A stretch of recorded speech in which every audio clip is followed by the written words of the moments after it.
কলকাতা থেকে উইকেন্ডে কয়েক ঘন্টার দূরত্বে ঘুরে আসা যায় বেশ কিছু জঙ্গলে। এই জঙ্গলের মধ্যে থেকে জঙ্গলকে উপভোগ করতে পারবেন। আজকের এই ব্লগে কলকাতার কাছাকাছি 5টা জঙ্গলে থাকার ঠিকানার সন্ধান দেওয়া হলো।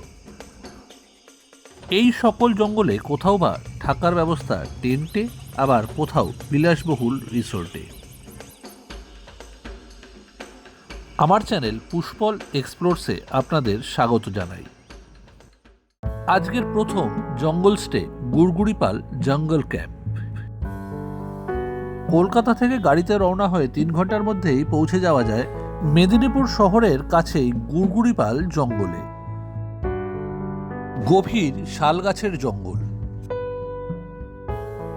একেবারে নিস্তব্ধ নিরিবিলি। এই জঙ্গলের মধ্যেই গুড়গুড়িপাল জঙ্গল ক্যাম্প।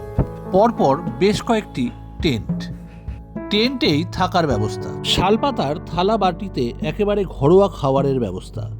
রাত পড়তেই সোলার লাইটে আলোকিত হয়ে উঠবে টেন্টগুলি। রাতে আশপাশের জঙ্গলি প্রাণীদের চোখ জ্বলজ্বল করতে দেখা যায়। এখানকার বৈশিষ্ট্য একেবারে মাটির উনুনে সুস্বাদু রান্না। রাতে এনজয় করতে পারেন শালপাতা চিকেন, মুড়ি, শসা, পেঁয়াজি দিয়ে ইভিনিং স্ন্যাক্স। রাতে গরম গরম রুটি, চিকেন, ডাল, আলু ভাজা।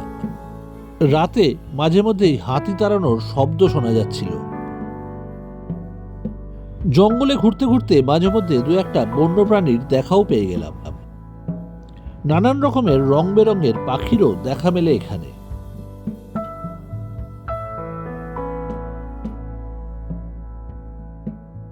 আমাদের পরবর্তী ঠিকানা ঝাড়গ্রামের অষ্টাশুলির জঙ্গলের ক্রিস ভিলা রিসোর্ট। গভীর জঙ্গলের মধ্যে একেবারে বিলাসবহুল রিসোর্ট। রুম একেবারে ওয়েল ফার্নিশড। জানলার পর্দা সরালেই পিছনে গভীর অরণ্য। এই বিলাসবহুল রিসোর্টে সুইমিং পুলও রয়েছে। এখানকার রেস্টুরেন্টে সারাদিন সব রকমেরই খাবার পাওয়া যায়। ইচ্ছে করলেই জঙ্গলের পথ ধরে পায়ে হেঁটে ঢুকে পড়তে পারেন একেবারে গভীর জঙ্গলে। চেখে দেখতে পারেন খেজুরের রসও। ঝাড়গ্রামের খাস জঙ্গলের মধ্যে দিয়েই পৌঁছাতে হয় এই ক্রিস ভিলা রিসোর্টে।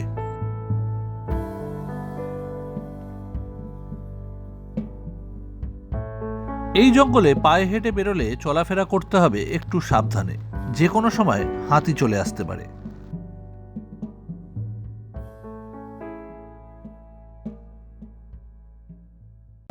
আমাদের পরবর্তী ডেস্টিনেশন ঝাড়গ্রামেরই বেলপাহাড়িতে শালবাড়ি রিসোর্ট। বেলপাহাড়ির গভীর জঙ্গলের মধ্যে অনেকটা জায়গা নিয়ে একেবারে বিলাসবহুল রিসোর্ট।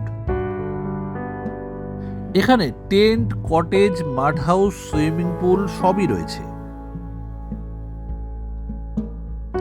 আমরা উঠেছিলাম বিলাসবহুল মাড হাউসে।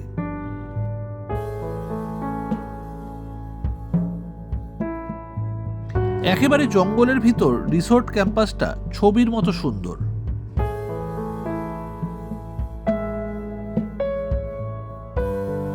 এখানকার রেস্টুরেন্টের রান্নাবান্না একেবারে জিভে লেগে থাকার মতো।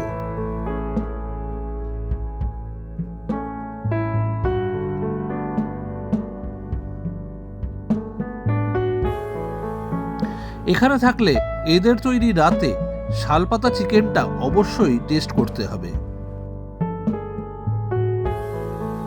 রাতে ট্রাইবাল ড্যান্সেরও আয়োজন করা হয় রিসোর্ট কর্তৃপক্ষের তরফ থেকে। কাছেই সাইট সিইং এ দেখে আসা যায় ড্যাম, ঝর্ণা, লেক, আরো কত কি। প্রকৃতি যেন ঢেলে সাজিয়েছে আশপাশটাকে। শীতকালে এলে অবশ্যই টেস্ট করতে হবে খেজুরের রস।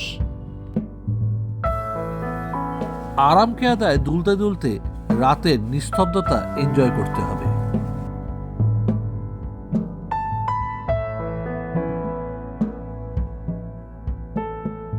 আমাদের পরবর্তী জঙ্গল রিসোর্ট বাঁকুড়ার জয়পুর ফরেস্টে বিলাসবহুল সোনার বাংলা রিসোর্ট। গভীর জঙ্গলের মধ্যে একেবারে স্বপ্নের মতো রিসোর্ট। অনেকটা এলাকা জুড়ে এই সাজানো গুছানো রিসোর্টটি। জঙ্গলের প্রচুর শাল গাছ এই রিসোর্ট ক্যাম্পাসেও রেখে দেওয়া হয়েছে। রয়েছে ট্রি হাউস, বিলাসবহুল কটেজ,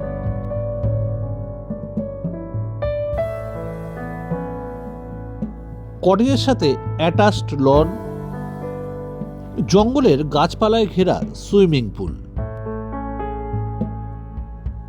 এখানকার বিশাল রেস্টুরেন্টে সারাদিন সব রকমেরই খাবার পাওয়া যায়। সকালের ব্রেকফাস্ট কমপ্লিমেন্টারি।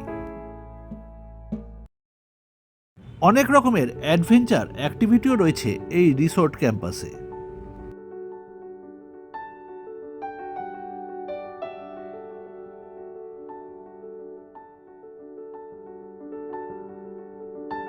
কফি শপে রাতে এনজয় করতে পারেন কফি, স্ন্যাক্স।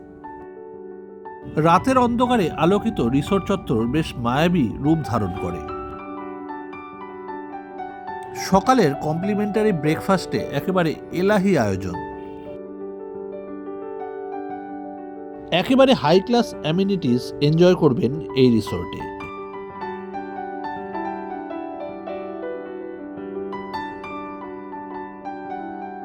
আমাদের শেষ ডেস্টিনেশন পূর্ব বর্ধমানের আয়ুষ গ্রামে ভালকি মাচানের জঙ্গলে অরণ্য সুন্দরী রিসোর্ট। দুর্গাপুর এক্সপ্রেসওয়ে ধরে পাড়ার স্টেশন পেরিয়ে পৌঁছাতে হবে ভালকি মাচানের জঙ্গলে অরণ্য সুন্দরী রিসোর্টে। একেবারে জঙ্গলের মধ্যে অর্ডিনারি ছিমছাম অরণ্য সুন্দরী রিসোর্ট। থাকার জন্য রয়েছে বেশ কয়েকটি এয়ার কন্ডিশন রুম। রুমে বেসিক অ্যামেনিটিস, টিভি, আলমারি, খাট, টেবিল, চেয়ার রয়েছে।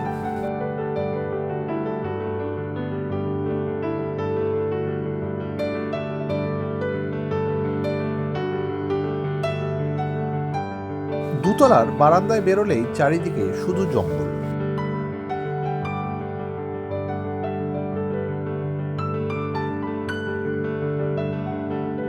ক্যাম্পাসের দেওয়ালের বাইরে দিয়ে একটা সিঁড়ি উঠে যাচ্ছে। এই সিঁড়ি দিয়ে চলে আসা যায় একটা জলাশয়ের পাশে। একেবারে জঙ্গলের মধ্যে এই জলাশয়। বন্যপ্রাণীরা এখানে জল খেতে আসে।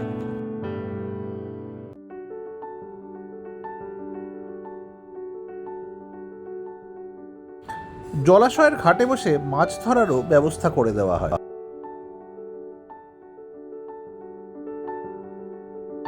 ইচ্ছে করলে গভীর জঙ্গলের পথে হেঁটে বেড়াতে পারেন।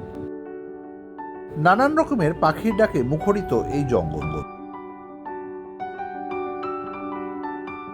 বর্ষাকালে পুরো জঙ্গল একেবারে সবুজ রং ধারণ করেছে।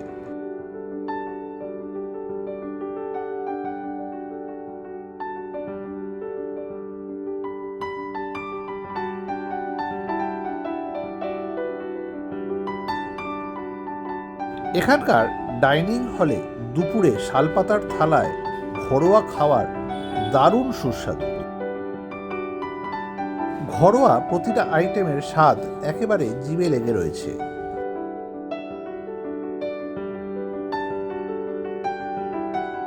গাড়ি নিয়ে জঙ্গলের মধ্যে ঘুরেও বেড়াতে পারেন। একটা ইটের ওয়াচ টাওয়ারও রয়েছে এই জঙ্গলের মধ্যে। 19 শতকের প্রথম দিকে জমিদার বাড়ি এবং রাজ পরিবারের লোকজন এই ওয়াচ টাওয়ারে বসে ভাল্লুকের শিকার করত বলে এই জঙ্গলের নাম ভালকি মাচান। ভাঙাচোরা এই ইটের ওয়াচ টাওয়ারটি এখন পরিত্যক্ত।